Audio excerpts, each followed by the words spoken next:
লেটেকুজান চাহ বাগিচাত কৰম উৎসৱ পালন। নিশা ঢোল মাদল বজাই উদযাপন কৰে কৰম উৎসৱ। এয়া উৎসৱৰ বতৰ। সমগ্ৰ ৰাজ্যতে চাহ জনগোষ্ঠীয় লোকসকলে পালন কৰিছে কৰম উৎসৱ।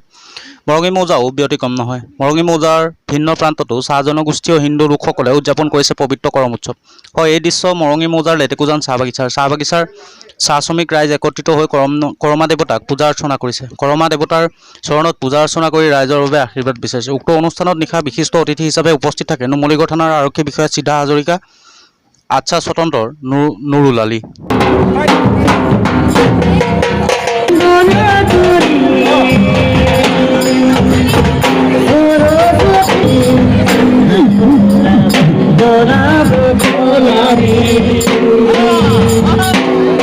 ভাদ মাহত এই ভাদ মাহতে গোটেই অসমতে চাহ জনগোষ্ঠীয় দলিত এলেকা বাগান হওক বা গাঁও হওক এই কৰম পূজা আয়োজন কৰা হয়।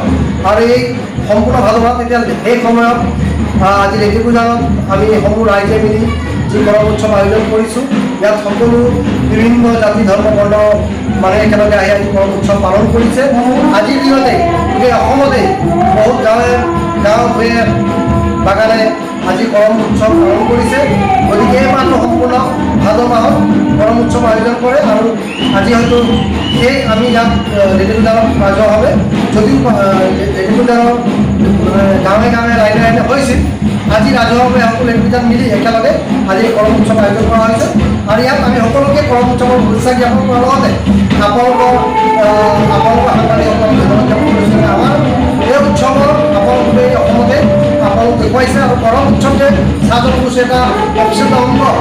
চাহ জনগোষ্ঠীৰ একমাত্ৰ জনপ্ৰিয় নাম উৎসৱ হ'ল কৰম উৎসৱ, যেনেকৈ ইয়াৰ অৰ্থ কৰ্মই ধৰ্ম। আৰু যি প্ৰকৃতিৰ লগত জড়িত, প্ৰকৃতিৰ লগত জড়িত হোৱাৰ কাৰণে আমি কৰম